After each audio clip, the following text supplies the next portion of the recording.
요즘 아파트 뉴스 보기가 좀 피곤하지 않으세요? 오르면 오른다고 불안하고 내린다고 하면 또 그것대로 마음이 뒤숭숭하고 집 한 채 있는 분들은 괜히 조마조마하고 없는 분들은 또 없는 대로 허탈하고 어느 쪽이든 마음이 편한 사람이 없는 게 부동산 뉴스입니다. 그런데 오늘 기사 저도 딱 봤을 때 뭔가 좀 이상했어요. 집값 상승 기대가 꺾였다는 말인데 분위기가 묘합니다. 나쁜 뉴스 같기도 하고 또 어떻게 보면 좋은 신호 같기도 하고 읽으면 읽을수록 한 가지 느낌이 자꾸 드는 거예요. 이게 진짜 내 얘기인데 왜 이렇게 멀게 느껴지지? 숫자는 있고 지수는 있고 한국은행 발표도 있는데 정작 그래서 나는 어떻게 받아들여야 하나가 없습니다. 그게 제가 오늘 이 뉴스를 한번 제대로 들여다보고 싶었던 이유예요. 특히 50대, 60대 이상 분들한테는 이 뉴스가 그냥 지나칠 수 있는 게 아니거든요. 집 한 채가 전 재산인 분들, 자녀 결혼 앞두고 집 문제 고민 중인 분들, 은퇴 후 자산 지키는 게 유일한 목표인 분들. 이분들한테 집값 기대가 꺾였다는 말은 숫자 하나가 아니라 삶의 방향이 흔들리는 느낌일 수 있어요. 그래서 오늘은 좀 천천히 같이 생각해 보려고 합니다. 해시태그 사실 처음엔 저도 그냥 넘기려 했어요. 또 부동산 뉴스네 하고요. 요즘 집값 뉴스는 워낙 자주 나오다 보니까 어느 순간부터 좀 무감각해진 것도 사실이잖아요. 그런데 이번엔 뭔가 달랐습니다. 3년 7개월 만에 가장 큰 폭 하락. 이 표현에서 멈칫했어요. 3년 7개월이면 2022년 초반이잖아요. 그때 기억하시는 분들 계실 거예요. 금리가 가파르게 오르면서 집값이 본격적으로 꺾이기 시작하던 그 시기요. 전국적으로 거래가 뚝 끊기고 급매가 쏟아지고 영끌족이라는 말이 뉴스에 매일 나오던 때. 그 이후로 이렇게 큰 폭의 하락은 없었다는 겁니다. 그러니까 이게 단순히 집값 좀 주춤하는 거 아냐? 그 수준이 아니에요. 지난해 12월, 올해 1월, 2달 연속으로 기대지수가 올라가던 참이었거든요. 분위기가 슬슬 다시 오르는 거 아닌가 쪽으로 막 기울기 시작하던 시점이었는데 딱 한 달 만에 그 흐름이 통째로 꺾인 겁니다. 저는 여기서 이런 생각이 들었어요. 정부가 뭔가 세게 건드렸구나. 실제로 그렇습니다. 1월 말에 정부가 부동산 대책을 내놨고 다주택자 관련 세금 유예도 끝난다는 예고가 나왔고 수도권 집값 상승세도 눈에 띄게 둔화됐거든요. 이 세 가지가 한꺼번에 맞물리면서 소비자들의 심리가 확 바뀐 겁니다. 근데 이게 왜 중요하냐면요. 집값은 실제로 오르내리기 전에 먼저 심리가 움직입니다. 사람들이 오를 것 같다고 느끼면 사려는 사람이 늘고 그게 실제 가격을 밀어올리거든요. 반대로 떨어질 것 같다는 기대가 퍼지면 거래가 줄고 가격도 따라 내려오는 경우가 많아요. 그러니까 지금 이 지수의 하락은 단순히 설문 결과 하나가 아니라 앞으로 시장이 어디로 갈 수 있는지를 미리 보여주는 신호일 수 있다는 거죠. 그냥 넘기기엔 좀 무거운 뉴스입니다. 자, 그럼 이제 이 뉴스가 실제로 무슨 말을 하고 있는지 차근차근 같이 뜯어볼게요. 어렵게 설명 안 할게요. 숫자보다 의미 중심으로 가겠습니다. 첫 번째로 봐야 할 건 주택 가격 전망 지수라는 겁니다. 이름이 좀 딱딱하죠. 근데 개념은 간단해요. 한국은행이 매달 소비자들한테 묻는 거예요. 1년 뒤에 집값 오를 것 같아요? 내릴 것 같아요? 그 답을 모아서 숫자로 만든 게 이 지수입니다. 100이 기준인데 100보다 높으면 오를 것 같다는 사람이 더 많다는 뜻이고 100보다 낮으면 반대예요. 이번 달 숫자가 108이에요. 그러니까 여전히 100은 넘습니다. 오를 것 같다는 사람이 아직은 더 많다는 거예요. 근데 문제는 지난달이 124였다는 겁니다. 한 달 사이에 16포인트가 빠졌어요. 숫자만 보면 뭐 아직 108이잖아 라고 생각하실 수 있는데 이 낙폭 생각보다 굉장히 큰 겁니다. 두 번째로 볼 건 타이밍이에요. 12월에 올랐고 1월에 또 올랐어요. 2달 연속으로 기대감이 올라가던 참이었는데 2월에 갑자기 확 꺾인 겁니다. 이게 왜 의미 있냐면 방향이 바뀌었다는 거잖아요.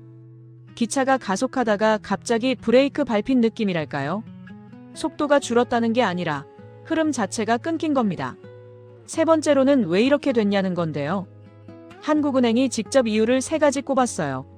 하나는 정부의 129 부동산 대책, 하나는 다주택자 양도소득세 중과 유예가 끝난다는 예고, 그리고 하나는 수도권 집값 상승폭이 최근 들어 눈에 띄게 줄었다는 것. 이 세 가지가 한꺼번에 겹쳤습니다. 어느 하나만 있었어도 심리가 이렇게까지 흔들렸을지 모르겠어요.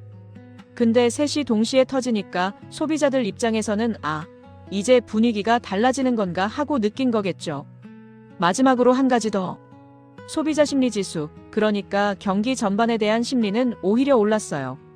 반도체 수출이 잘 되고 있고 주식 시장도 나쁘지 않다는 거죠. 근데 집값 기대만 뚝 떨어진 겁니다. 이게 좀 묘합니다.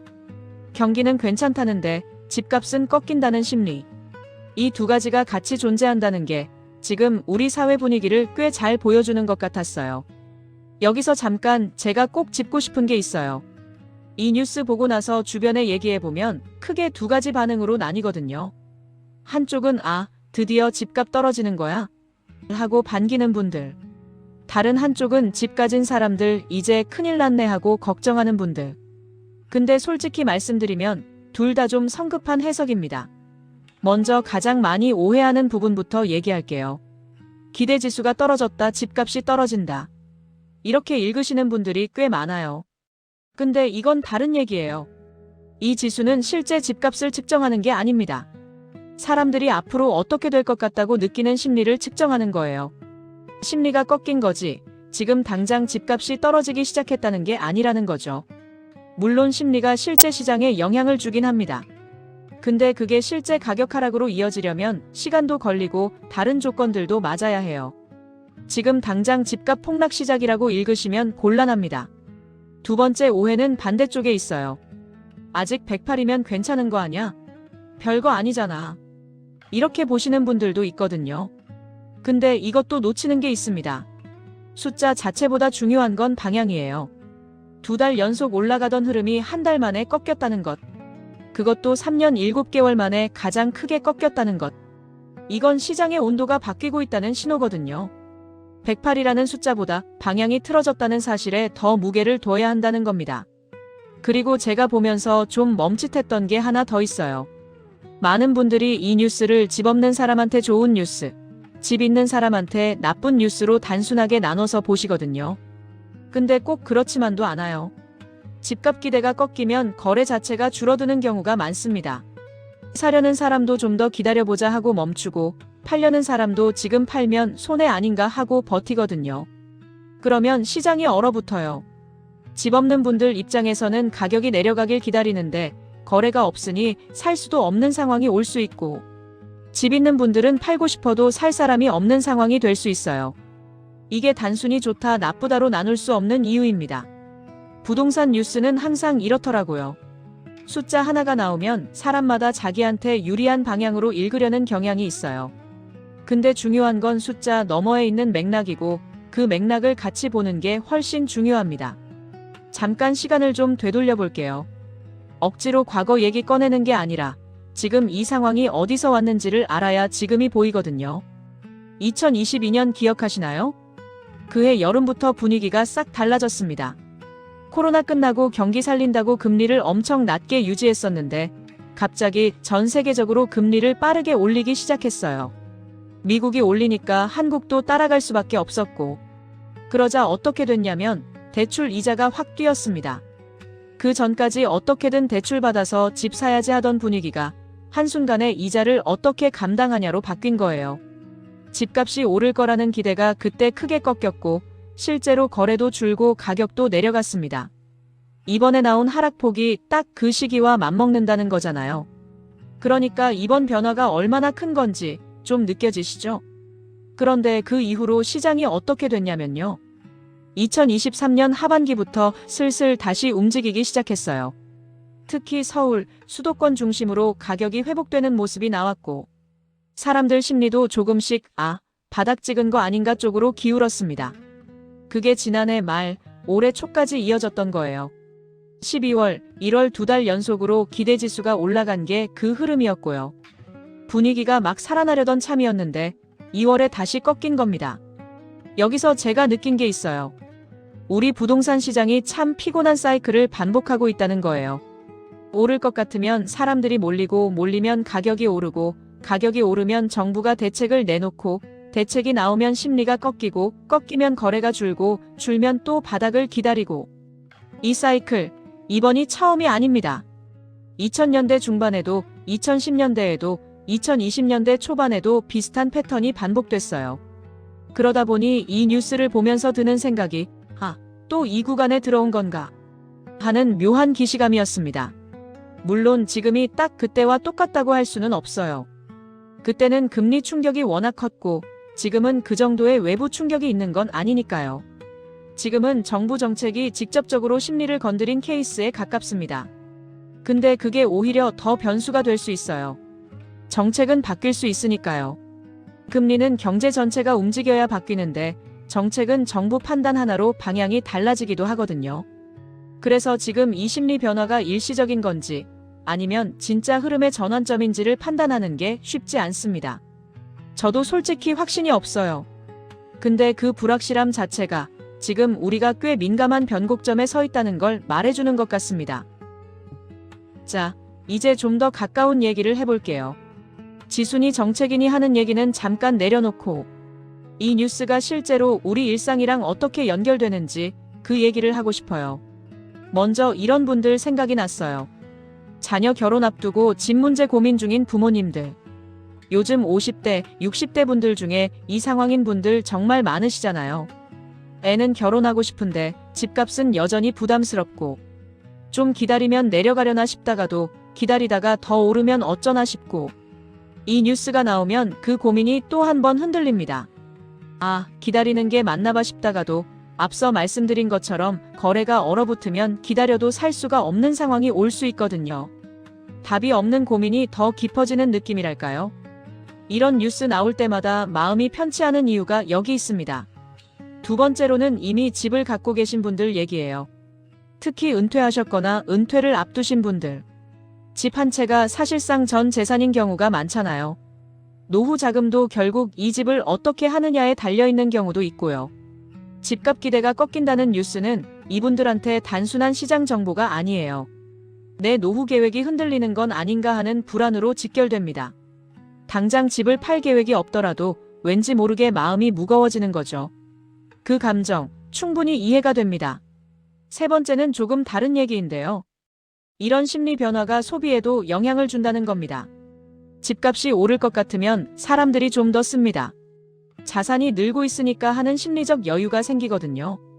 반대로 집값 기대가 꺾이면 괜히 지갑을 더 닫게 됩니다.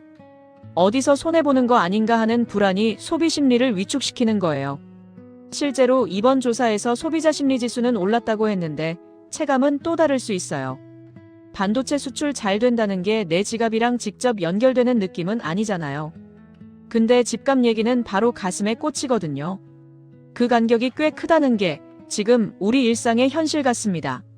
마지막으로 한 가지만 더. 이 뉴스가 불안하게 느껴지는 가장 큰 이유가 뭔지 아세요?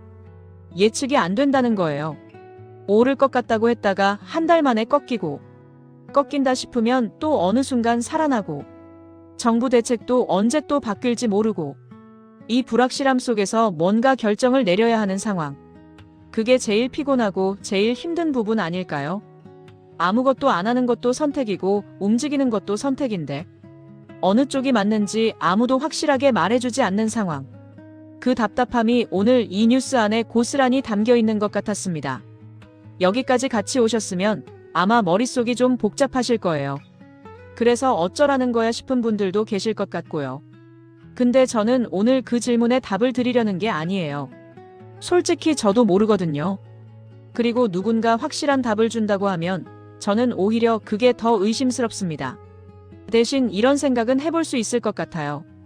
지금 이 뉴스가 우리한테 주는 신호가 뭔지. 집값이 오른다 내린다의 문제가 아니라 지금 시장이 굉장히 민감한 상태에 있다는 거예요. 작은 정책 하나에, 작은 금리 변화 하나의 심리가 크게 흔들리는 상태. 이런 때일수록 주변 분위기에 휩쓸려서 급하게 결정을 내리면 나중에 후회하는 경우가 많더라고요. 올라간다고 하면 서둘러 사고 내려간다고 하면 서둘러 팔고 그 타이밍이 항상 조금씩 엇나가는 게 부동산이거든요. 제가 보면서 느낀 건 이런 거였어요. 지금은 뭔가를 결정하는 시기라기보다 좀 지켜보는 시기일 수 있다는 거. 심리가 이렇게 크게 흔들렸다는 건 아직 시장이 방향을 못 잡고 있다는 뜻이기도 하거든요. 방향이 안 잡힌 상태에서 내리는 큰 결정은 운이 좋으면 맞고 운이 나쁘면 틀리는 도박에 가까워질 수 있습니다. 그리고 이건 좀 다른 얘기인데요. 이런 뉴스가 나올 때마다 우리가 너무 집값 하나의 감정을 많이 소비하고 있는 건 아닌가 하는 생각도 들었어요.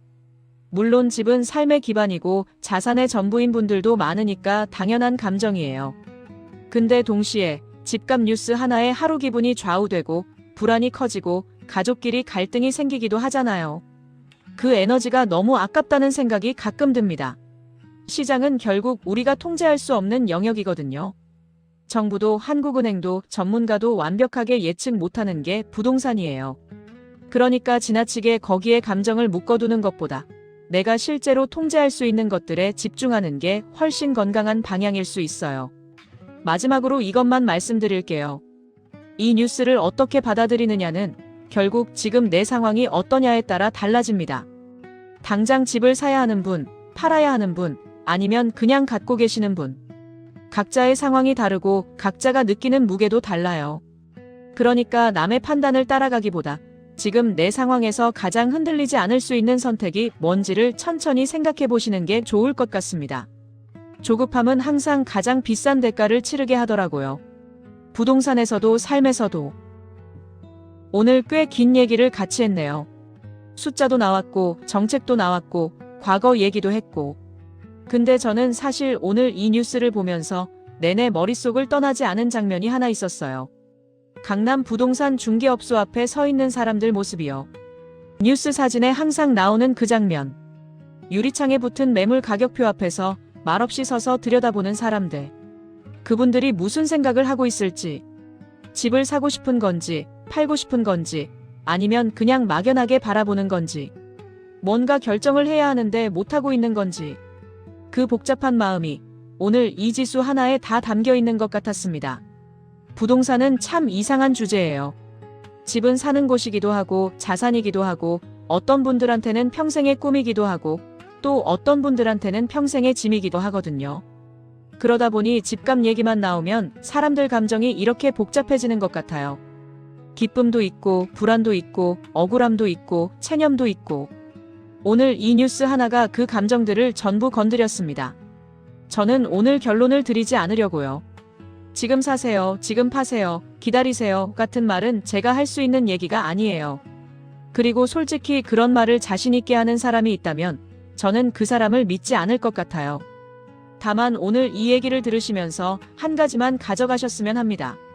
지금 내가 느끼는 불안이나 답답함, 그게 나만의 감정이 아니라는 거요. 수많은 사람들이 똑같이 흔들리고 있고 똑같이 모르겠다고 생각하고 있어요. 그 불확실함 속에서 너무 자책하거나 너무 조급해하지 않으셔도 된다는 말씀을 드리고 싶었습니다. 시장은 또 움직일 거예요. 오를 수도 있고 내릴 수도 있고 한동안 멈춰 있을 수도 있어요. 그게 부동산이고 그게 경제입니다. 근데 그 흐름 속에서 내가 어떤 마음으로 서 있느냐는 시장이 결정해주지 않아요. 결국 내가 결정하는 거거든요. 오늘 이 뉴스가 그 생각을 한번 해보는 계기가 됐으면 좋겠습니다. 긴 시간 함께 해주셔서 감사합니다.